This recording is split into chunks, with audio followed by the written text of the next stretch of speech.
वृंदा, कल समय पर तैयार हो लेना। मानव का रिश्ता तय हो गया और बहू को अंगूठी पहनाने चलना है। तुम्हें और बुआ जी को हमारे साथ। भाभी, मम्मी जी को कह दूंगी। अभी तो वो मंदिर गई हैं, पर माफ करना, मैं नहीं जा पाऊंगी। क्यों? नहीं नहीं, चलना है। होने वाली चाची सास के बिना हम नहीं जाएंगे। बिपिन भैया तो आजकल बिजनेस के सिलसिले में सिंगापुर गए हैं, पर तुम्हें, बुआ जी को और राधिका तथा आयुष को जरूर चलना है। तुम्हारे भैया तुम्हें, बुआ जी और बच्चों को लेने सुबह आ जाएंगे। अरे भाभी, मेरी बात तो सुने। मैं कुछ नहीं सुनती, बस तैयार रहना, फोन रखती हूँ। इतना कहकर आरती ने अपनी बुआ सास की बहू वृंदा के साथ बड़े अपनेपन से जेठानी होने का हक जताया। तभी उनके पति भावेश आए और होने वाली बहू के लिए जाने वाले सामान के बारे में पूछते हुए आरती से बोली, आरती, मैं गाड़ी में पेट्रोल डलवाने जा रहा हूँ। देख लो अच्छी तरह, कोई सामान रह गया हो तो अभी ले आऊंगा, वरना बाद में मुझे मत कहना। मैंने तो अपने हिसाब से सब कर लिया, अब किससे पूछूं? न देवर, न जेठ, न ननद। कभी कभी तो अकेली पड़ जाती हूँ। पड़ोसियों से पूछो तो सारी बात बताने की बात कह देते हैं। वैसे हर घर के अलग अलग रिवाज होते हैं। एक बार घर के बड़ों से पूछ लेना, भाई कोई भूल चूक ना हो जाए। ले देकर एक बुआ जी हैं, आधे से ज्यादा समय तो मंदिर में गई मिलती हैं। कभी फोन नहीं उठाती, कभी कुछ तो कभी कुछ। अपने मायके में पूछो तो जवाब आता है, आरती, अपने ससुराल के रीति रिवाज के हिसाब से कर, मायके के रिवाज मत लगाना। पहली शादी है तेरे घर में, गलती मत कर बैठना। बस, मेरा तो दिल कांप जाता है जी, इसलिए सब बुआ जी से ही पूछ कर रही हूँ। वो तो अच्छा है कि कम से कम वे अपने मायके के रिवाज जानती हैं, वरना पगला जाती मैं तो।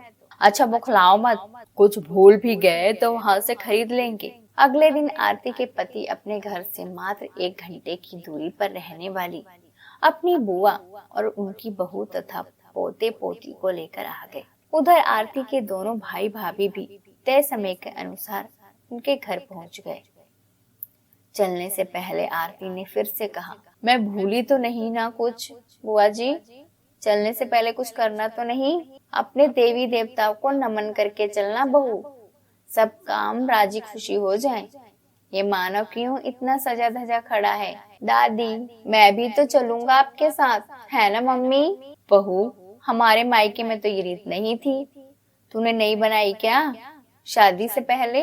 वो दरअसल बुआ जी, आजकल लड़के जाने लगे हैं ना, तो जो शादी से पहले मानव को लेकर जाएगी तो मैं तो ना जाऊंगी बहू।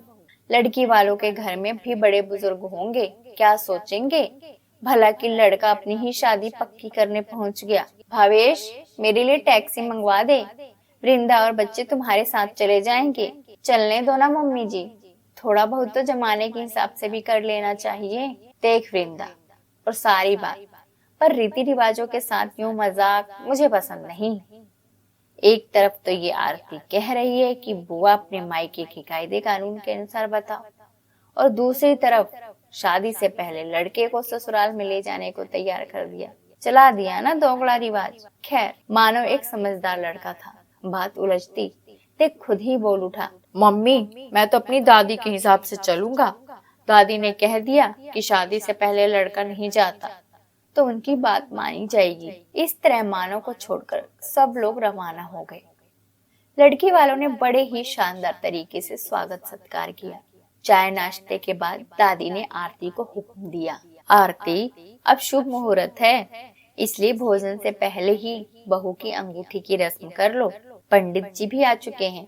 बुआ जी की आदेश पाते ही आरती ने अपने समधिन से होने वाली बहू राशि को लाने के लिए कहा और खुद सामान निकालकर साड़ियाँ, सोने के सेट और श्रृंगार का सामान सजा दिया। पंडित जी ने मंत्रोच्चारण आरंभ किए तथा आरती ने वृंदा के साथ मिलकर राशि के कंधों को चारों तरफ से साड़ी लपेटकर लाल चुनरी ओढ़ाई, चूड़ियों से कलाइयां भर दी, माथे पर बिंदी लगाई तथा चमचमाता सोने का हार, कानों के झुमके और उंगली में अंगूठी पहनाकर कान के पीछे नजर का टीका लगा दिया। बहू की गोद में मिठाई का डिब्बा और नारियल रखकर आरती ने राशि से कहा, बेटा, बुआ जी हमारे घर की सबसे बड़ी हैं, चलो उनका आशीर्वाद ले लो। तभी लड़की की बुआ ने आगे बढ़कर आरती से कहा, बहन जी, राशि की मांग में सिंदूर तो लगा दीजिए। सिंदूर? विवाह से पहले? विवाह से पहले तो शायद सिंदूर नहीं लगाया जाता। मैं सिंदूर की डिब्बी तो लाई हूँ, पर केवल सुहाग के सम्मान के रूप में। क्यों बुआ जी? आरती बहुत सही कह रही है। हमारे यहाँ विवाह की वेदी पर ही सिंदूर लगाया जाता है और हम अपने रीति रिवाज के हिसाब से ही रस्म निभाएंगे। पर बुआ जी, मैं केवल हल्का सा सिंदूर मांग में लगाने के लिए कह रही हूँ, शगुन के लिए। हरगिज नहीं। सिंदूर केवल एक रस्म अदायगी नहीं है।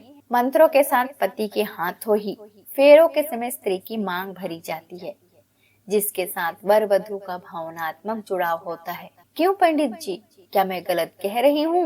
नहीं माता जी, आपका कहना भी सही है, पर जो यजमान सिंदूर की रस्म निभाते हैं, मैं केवल सुख शांति के लिए ही मंत्रोच्चारण करता हूँ। इसके बाद वधू पक्ष के लोग बुआ जी के दिए तर्क के सामने निरुत्तर हो गए और उन्होंने बुआ जी की बात सहर्ष स्वीकार करते हुए अपने मेहमानों का विवाह की तारीख निकलवाने तथा सूचित करने का आग्रह करते हुए विदा किया।